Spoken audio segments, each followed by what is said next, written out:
Hello learners, welcome to my channel Tanuja's English institution. আজকে আমরা West Bengal বোর্ডের ক্লাস 8 এর ইংলিশ বিষয়ের লেসন 2 এর ক্লাউডস ইন্তিজার হোসেনের লেখা গল্পটি আমরা লাইন বাই লাইন পড়ব ও মানে বুঝবো। গল্পটি 3টি ইউনিটে রয়েছে।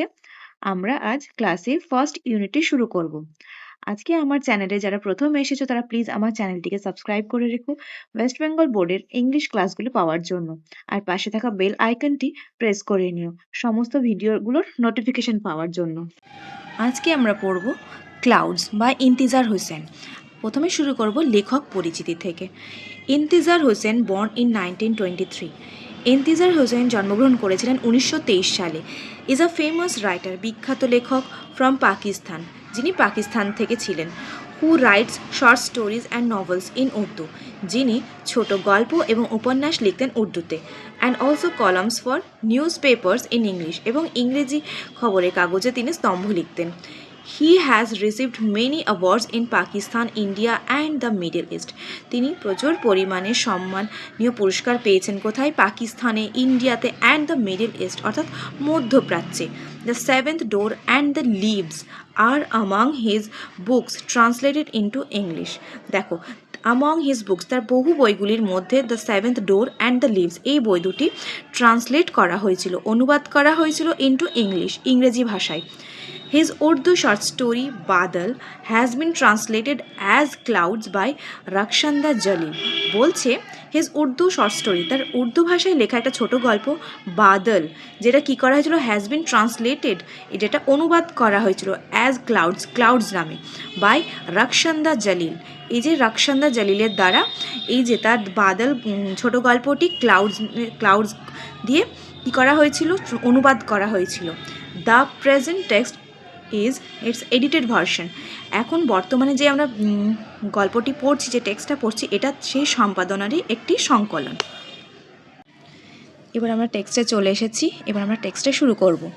হি wandered far in search of the clouds. সে ঘুরতে ঘুরতে বহুদূর চলে গেল মেঘের খোঁজে। Down winding paths and alleys. Winding অর্থাৎ আঁকাবাঁকা, পাথস মানে পথ, অ্যান্ড অ্যালিজ অর্থাৎ গলি, আঁকাবাঁকা পথ এবং গলি ধরে। Till he reach the old mud hut, যতক্ষণ না সে পৌঁছে গেল কোথায়? পুরনো মাটির একটি কুটিরে। দেয়ার, সেখানে। He turn on to the dirt track. দেখো, সে ঘুরলো, হি টার্ন অন, সে ঘুরলো টু দ্য ডার্ট ট্র্যাক, একটা মানে কাঁচা রাস্তা বলো বা ধুলো মাখা রাস্তা বলো, যেখান থেকে মানে যেখানে মানুষ সচরাচর চলাফেরা করে না, বা সেই ধরনের একটা রাস্তা, সেই ধরনের একটা রাস্তায় সে ঘুরলো এবং শুরু করলো যাওয়া। হি স আ গ্রাস কাটার, সে একজন ঘাস কাটা এরকম একজন মানুষকে দেখতে পেল। Coming from the other direction, সে অন্য দিক দিয়ে আসছিল বা উল্টো দিক দিয়ে আসছিল।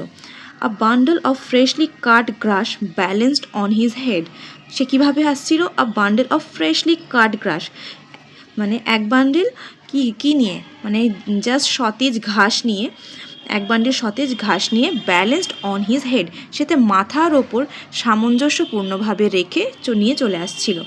হি স্টপড দ্য ম্যান, সে কী করলো? সে মানুষটিকে থামালো। অ্যান্ড আস্কড, এবং জিজ্ঞেস করলো। Have you seen the clouds there, তুমি কি সেখানে মেঘ দেখেছ? ক্লাউডস, মেঘ। The grass cutter was amazed, সে ঘাস কাটা লোকটি খুব অবাক হয়ে গেল। As though he had been asked the most peculiar question, যেহেতু তাকে জিজ্ঞেস করা হয়েছিল সব থেকে অদ্ভুত প্রশ্ন। ইয়েস, ক্লাউডস, হ্যাঁ মেঘ। He was disappointed to see that the grass cutter was still mystified. He was disappointed, সে খুব হতাশ হয়ে গেছিল। টু সি দ্যাট, এটা দেখে যে দ্য গ্রাস কাটার, সেই ঘাস কাটার লোকটি ওয়াজ স্টিল মিস্টিফাইড, তখনও কিন্তু সে কি হয়েছিল? তখন পর্যন্ত সে মিস্টিফাইড অর্থাৎ হতভম্বই হয়েছিল। He walked on until he came upon a farmer plowing his field. He walked, সে হাঁটতে লাগলো। অন আনটিল হি কেম আপন, যতক্ষণ না তার সাথে দেখা হলো বা সাক্ষাৎ হলো আ ফার্মার, একজন কৃষকের, প্লাউইং হিজ ফিল্ড, যে তার জমি কর্ষণ করছিল বা জমিতে লাঙল দিচ্ছিল। এই ধরনের একটা কৃষকের সঙ্গে যতক্ষণ না সেই ছেলেটির দেখা হলো ততক্ষণ সে হাঁটতে থাকলো। He asked him the same question, সে একই প্রশ্ন তাকে জিজ্ঞেস করলো। Did the clouds come here, এখানে কি মেঘেরা এসেছে? The farmer too couldn't make sense of the question. সেই কৃষকও অর্থাৎ টু অর্থাৎ কৃষকও তার মানে কি, তার মানে গ্রাস কাটারকে এর আগে জিজ্ঞেস করা হয়েছিল, এবার ফার্মার, তার মানে সে যেহেতু দুজনকে জিজ্ঞেস করেছিল তাই বলা হচ্ছে টু দ্য ফার্মার, টু ফার্মারও বা কৃষকও couldn't make sense of the question, তার প্রশ্নটার কিন্তু মানে কিছু বুঝতে পারলো না। ক্লাউডস মেঘ, হি আস্কড সে জিজ্ঞেস করলো, ইয়েস ক্লাউডস হ্যাঁ মেঘ। He was asking after the clouds like a man who has lost a child and asked wayfarers if they have seen a child wandering. বলছে যে he was asking after the clouds like a man who lost a child and asked wayfarers. Okay, he was asking after the clouds. সে এমনভাবে জিজ্ঞেস করছে মেঘেদের ব্যাপারে like a man who lost a child, যেন একটা মানুষ বা একটা লোক তার শিশুকে হারিয়ে ফেলেছে।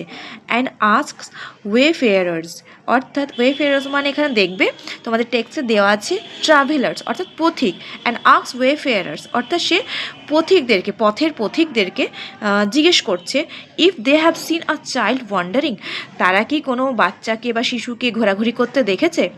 পারহ্যাপস দ্য ক্লাউডস, হয়তো সেই মেঘেরা টু ওয়ার লস্ট চিলড্রেন, হয়তো সে মেঘেরাই সে হারানো শিশু বা বাচ্চা। And he was going around asking people about them, এবং he was going around asking, সে এইভাবেই চলতে চলতে জিজ্ঞেস করছে কাদের, পিপল মানুষদের, অ্যাবাউট দেম তাদের ব্যাপারে সেইভাবেই চলতে চলতে জিজ্ঞেস করছে। But no one could give him a satisfactory answer, কিন্তু নো ওয়ান কেউ না, কুড গিভ হিম তাকে দিতে পারে স্যাটিসফ্যাক্টরি আনসার অর্থাৎ সন্তুষ্টিমূলক উত্তর দিতে পারে, এরকম সে কাউকে কিন্তু পায়নি।